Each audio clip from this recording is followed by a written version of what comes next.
America is badly in need of a lesson in how to send money online without identifying yourself to investigators. Matt Gaetz is learning that, and we're also learning that as the result of a story in The Guardian about how some active duty cops, including in leadership positions, have been donating to vigilante killers' crowdfunding campaigns.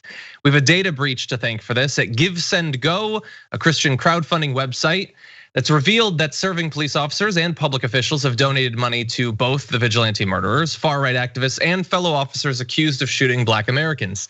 In many of these cases, the donations were attached to their official email addresses, raising questions about the use of public resources in supporting such campaigns.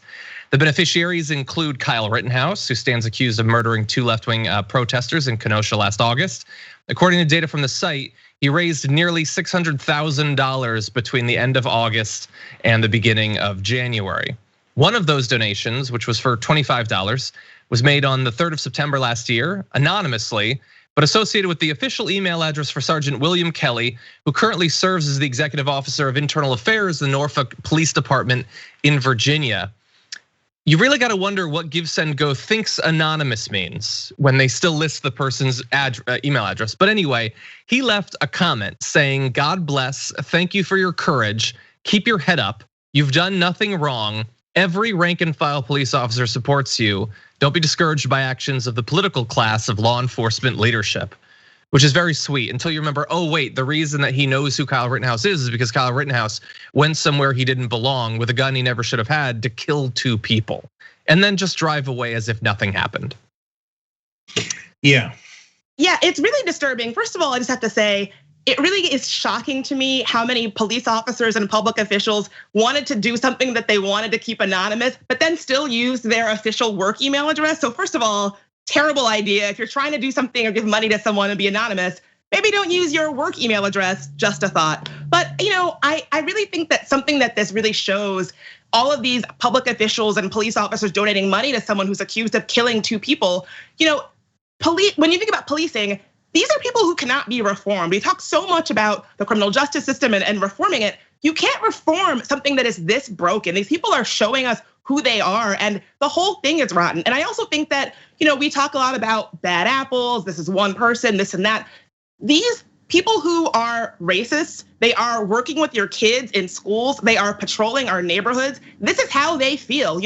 People, the fact that this sergeant in Virginia said that he did nothing wrong when he's accused of killing 2 people, I think that we really got to take them at their word. These people who love to talk so much about law and order, yet are championing and supporting someone who's accused of murder. So I really think that we have to take these people at their word, that this is what they stand for. These are their values. And frankly, I'm not surprised to find out how many public officials and police officers have donated to folks like this, because that's who they are. These are people who cannot be reformed. The entire system is just completely bad. I was gonna swear, but not good.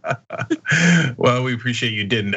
Okay, so to me, that quote from Sergeant Kelly, the most relevant part of it was when he talked about the political class of law enforcement leadership, because it goes to the mindset of these rank and file cops. They think, when leadership goes out there in the press conference and says, "Hey, we shouldn't shoot unarmed Black people," they think they're just playing politics, man. Everybody knows we should shoot unarmed Black people. And so only people who are being political would tell you not to do it. And they genuinely believe that. And it reminds me of the Trump voters. Like, hey, finally somebody's saying something everybody's thinking. No, everybody wasn't thinking the racist thing you were thinking. It's just you were, and Trump was, unfortunately, about 40% of the country apparently was, right? But not 100% of the country. And so in this case, a lot of the cops, and you see that comment that Sergeant Kelly made, you see it pop up in different ways of phrasing it in a lot of these comments that were left, which is, it's just politics. But Kyle Rittenhouse, you went and murdered left-wing protesters to protect property of white people because you thought Black people were gonna attack it. I mean, that's just like America 101. Thank God you murdered those left-wing protesters, right? And that's the mindset of, if you still think it's one bad apple, and it's just like Sergeant Kelly and a couple other guys who contributed, man, you don't like, you're either totally clueless about what's happening. You've never read any of the news. That's okay, but it's the reality, right? Or you work in news and you're like, oh, official sources say police are all good apples, except every story we cover about them doing horrible things over and over again. But golly gee, what am I, a reporter? I don't see a pattern. They tell me it's a few bad apples. I say it's a few bad apples. Yeah. I mean, maybe we can look into how much cops from around the nation contributed to the families of the people Kyle Rittenhouse killed. Since there's way more good apples than bad apples, they must have raised a bunch of money for the actual victims in this case. He's also, it's such an extreme position. His position isn't, man, Kyle Rittenhouse, oh God, that's rough. But I guess at the end of the day, he was defending himself. No, it's, he didn't do anything wrong. There was nothing. I mean, first of all, he fled the state.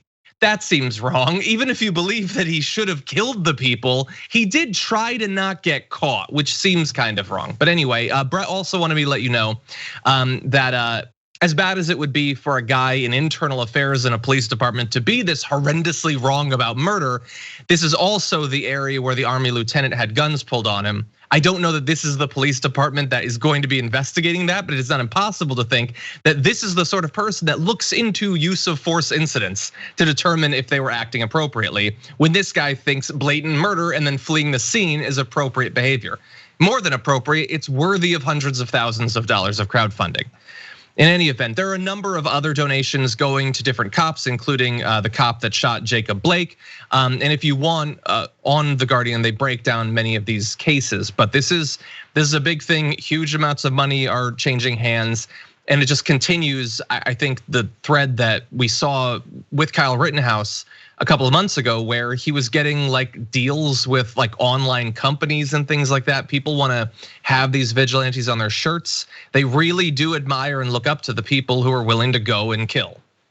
Yeah, and I think that's such a good point. It's really harmful and dangerous and frightening when you think of the fact that Kyle Rittenhouse didn't live in the state. He traveled across state lines to protect someone else's private property. And when you have these law enforcement officials praising this kind of behavior, you are basically going out and saying, we support the public taking the law into their own hands. If you feel like you have been wronged, take up a weapon and go patrol your street. They're basically giving their support to dangerous, murderous, violent vigilantism. And we should all be afraid of that kind of precedent being set by our public officials.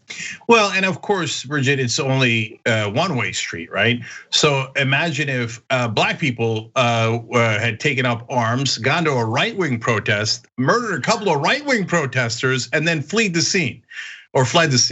Yeah. How do you think Sergeant Kelly's of the world would have reacted to that? Oh my God, can you even imagine? First of all, if black people took up arms and like went to the streets, the Second Amendment would be abolished overnight. Can you imagine how some of these people would just respond? You certainly wouldn't have them giving money to their legal defenses and things like that. It's even just thinking about it is absurd. So obviously it is not a two-way street. Basically what they're saying is if you're white and a male and aggrieved, take up arms and go patrol, and we support that. And if you get caught, we'll say you did nothing wrong. We'll say God bless you. We'll say that you have our support, and that's really the message that they're sending.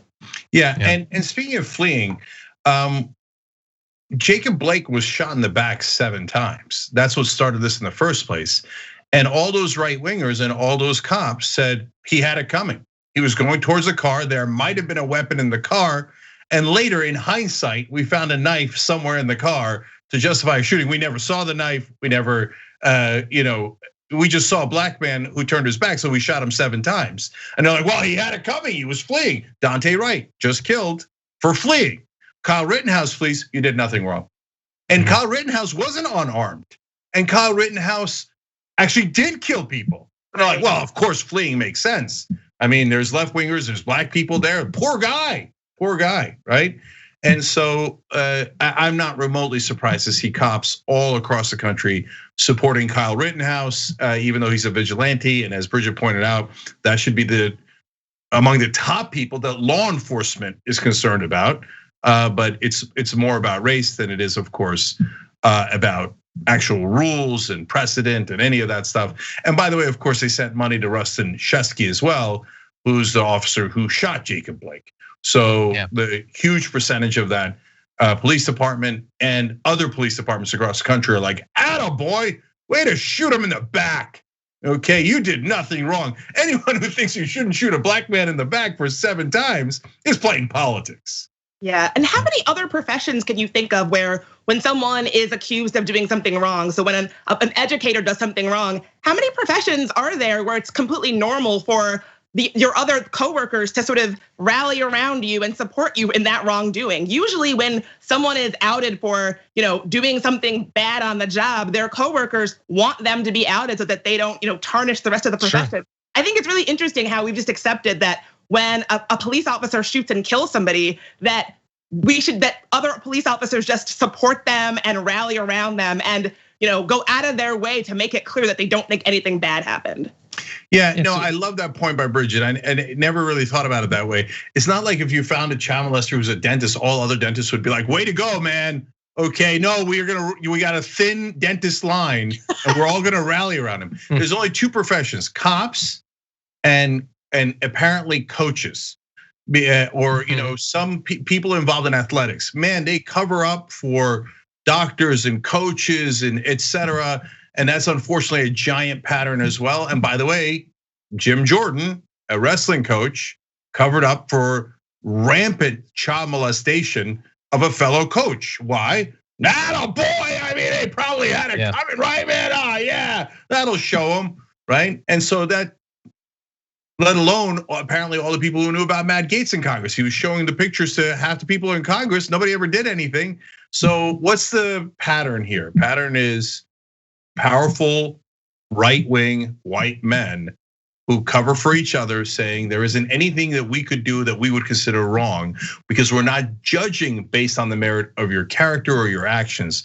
We're just judging based on whether you're one of us or one of them. Yeah.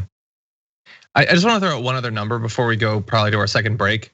The idea that Jacob Blake might have gotten a knife is enough for virtually every conservative in the country to say that he had to be shot.